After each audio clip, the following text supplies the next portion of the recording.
So as I was preaching my homily yesterday, I realized it became a bit more expansive than I intended it to be. Read that as way too long.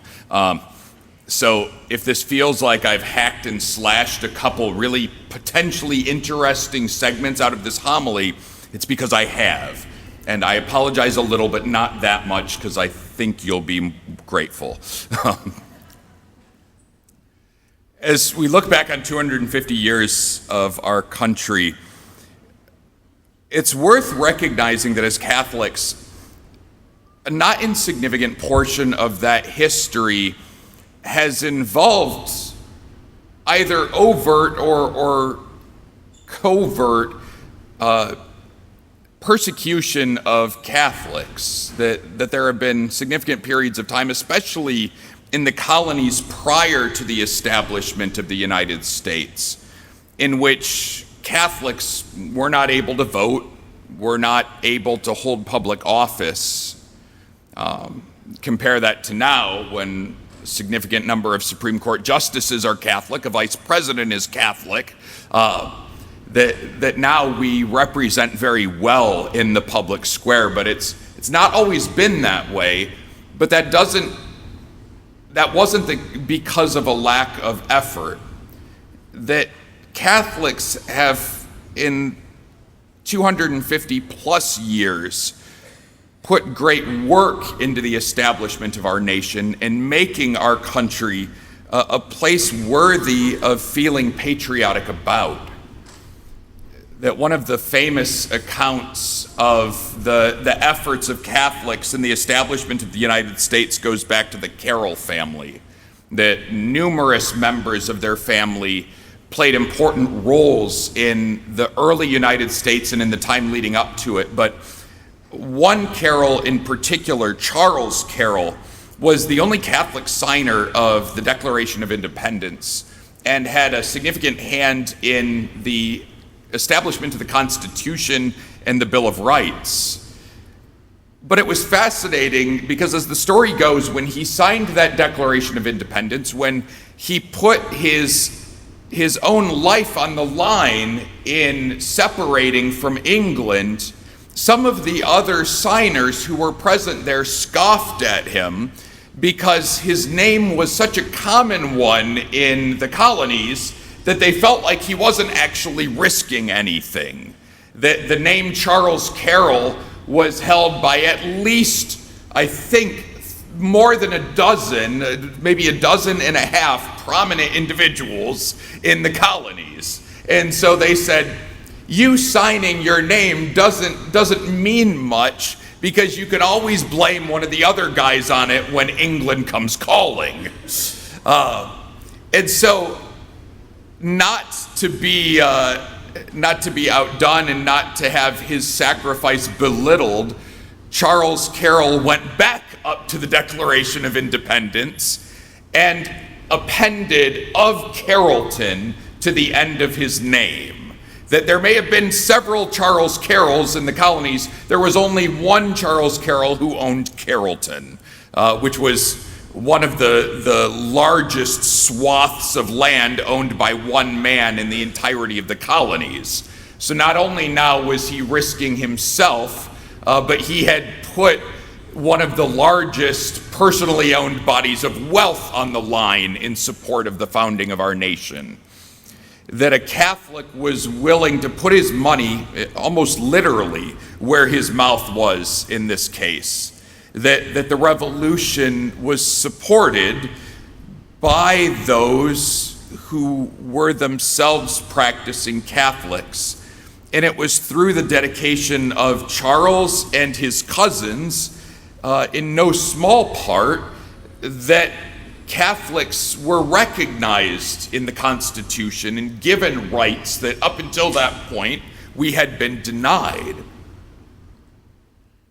Our country flourished in no small part because every new area where people settled, it was important for us to establish not just a church, but also a school, that education traveled with the practice of Catholicism. And if they were Irish settlers, so did the tavern, but the school also. that our faith and the practice thereof allowed our nation to flourish.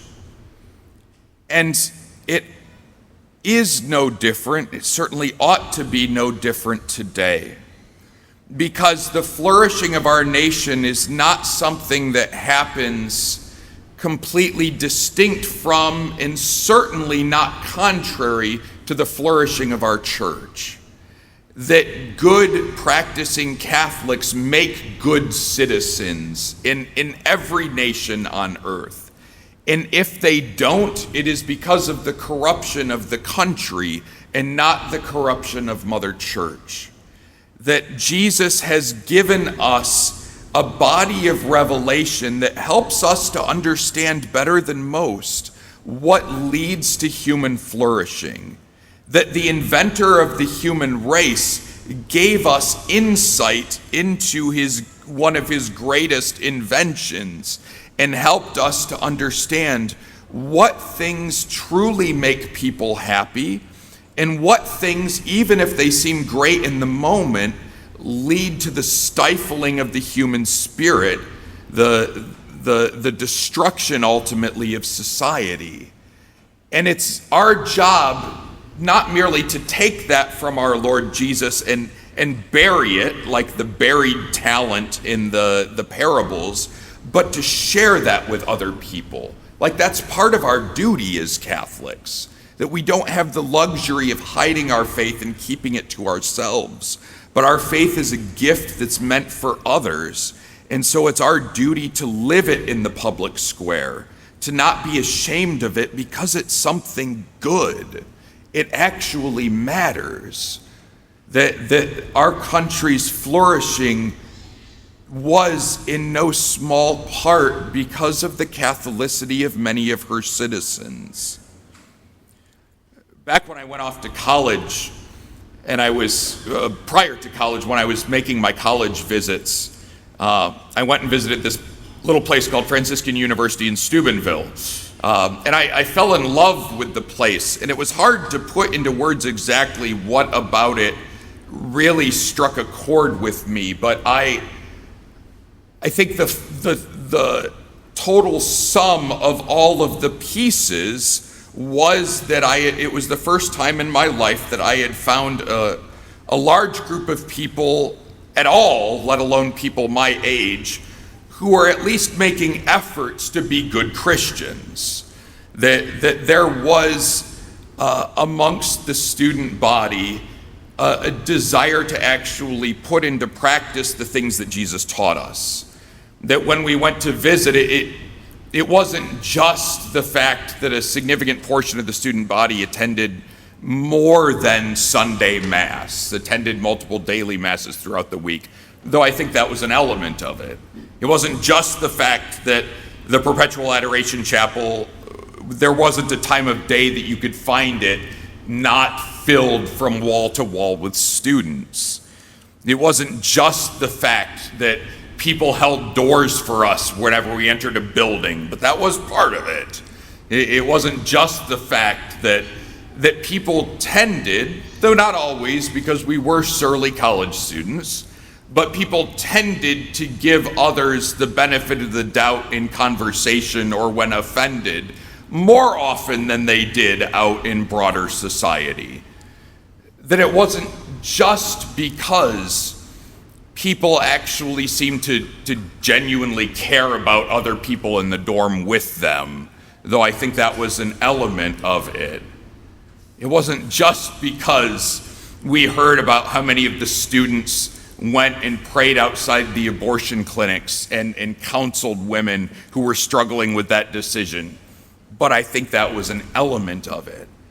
Like it was the sum of 100 things, none of which were particularly difficult to do, but in their summation were evidence of a faith being put into practice. That I was so impressed having seen that I didn't even wind up applying anywhere else. Like I knew that was where God wanted me, that this was the place where I was going to grow for the next few years. And I think it's a powerful reminder to us of how much of a difference it makes when we as Catholics don't even necessarily inject ourselves or invest ourselves into the political sphere, but when we're simply willing to live our faith publicly, when we're not afraid to let our faith be something that other people see, but when it becomes a part of our lived experience, because inevitably that will change society and it will color politics, because politics is nothing but the science of the city, of the polis.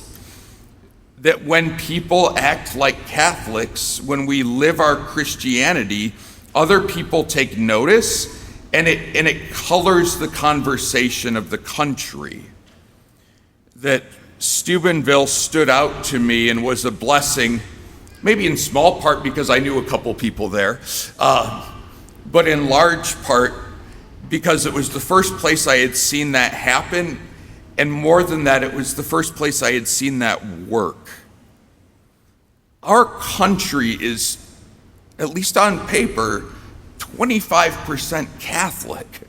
Like, that's extraordinary.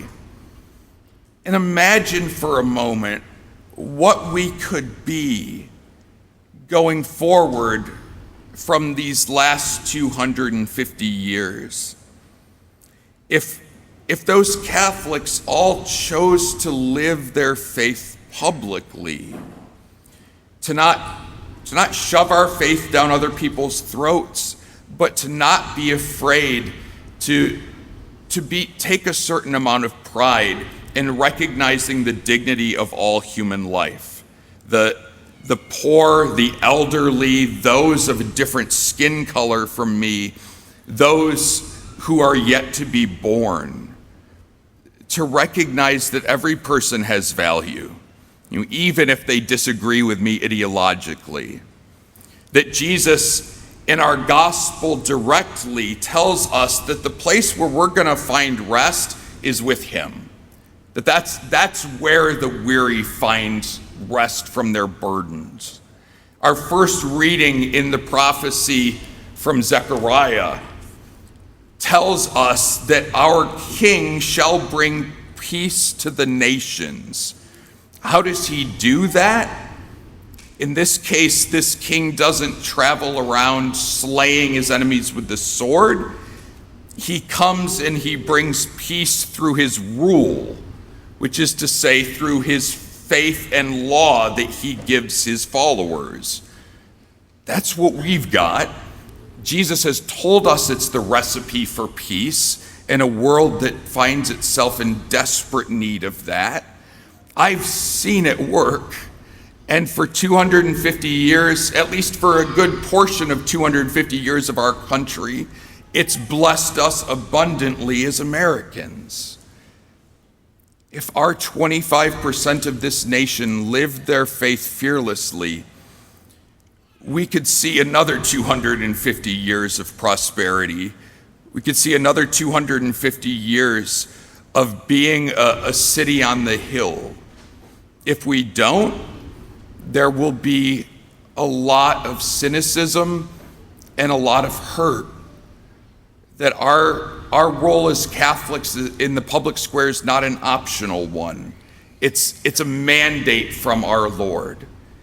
May we not be afraid to go out there and live it.